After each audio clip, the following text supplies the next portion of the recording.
Shalom saudara-saudara yang terkasih dalam nama Yesus. Kita teruskan untuk memahami dan merenungi firman Tuhan yang terdapat pada Injil Lukas pasal 3 yang terdiri dari 38 ayat.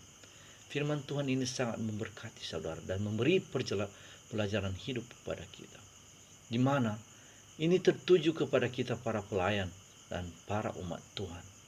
Kepada kita para pelayan kita diharapkan untuk semangat dalam memberitakan firman Tuhan. Sama seperti yang dilakukan oleh Yohanes ketika dia sudah mulai dipakai Tuhan untuk melakukan baptis dan memberitakan firman Tuhan. Dia berjalan dan berteriak mengatakan, bertobatlah. Dia tidak takut walaupun yang dihadapi adalah para pejabat, para prajurit dan orang-orang yang lebih besar secara duniawi kepadanya.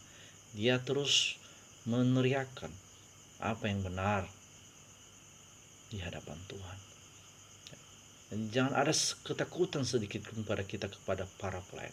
Kedua, kepada kita juga para pelayan. Ketika kita sudah mulai dipakai Tuhan, marilah kita menyampaikan firman Tuhan dan kebenaran firman Tuhan sesuai dengan apa yang sebenarnya. Jangan kita menyesatkan orang. Dan jangan juga kita ketika kita sudah mulai dipakai Tuhan mengatakan kita lebih daripada Tuhan.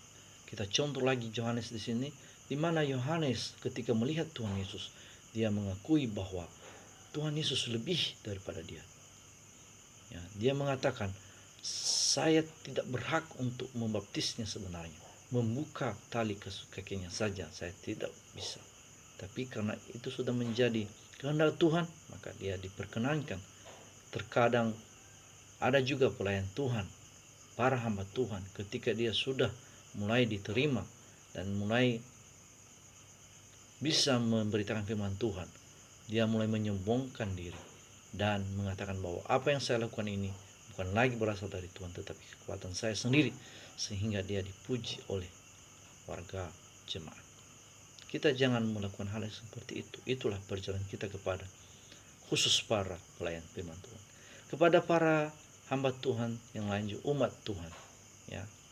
Kita juga diajari di sini untuk bertanya kepada para hamba Tuhan ketika kita ingin bertobat. Ya. Kita tanyakan kepada mereka apa yang harus kami lakukan. Sama seperti yang dilakukan oleh penagih atau pemungut cukai pada ayat ke-12 sampai 14 dan para prajurit. Mereka bertanya kepada para hamba Tuhan, kepada Yohanes, apa yang harus kami perbuat? Dan Yohanes juga menjawab kepada mereka, jangan menagih lebih daripada apa yang ditentukan. Dan kepada para prajurit, jangan memeras, jangan merampas, dan jangan juga bersungut-sungut karena gajimu yang kecil di dunia ini. Hendaklah dilakukan itu semua dengan penuh rasa syukur kepada Tuhan. Jadi kepada para umat Tuhan juga, ya, jangan hanya diam saja, tanyakan, jangan pura-pura tahu, ya, apa kehendak Tuhan. Ya. Percayalah kepada para hamba Tuhan. Mereka sudah dibimbing oleh Roh Kudus, ya, dan akan menuntun saudara-saudara ke arah yang benar di hadapan Tuhan. Terima kasih, itulah pelajaran hidup kita pada Injil Lukas pasal 3 ini. Tuhan Yesus memberkati. Jangan lupa subscribe. Amin.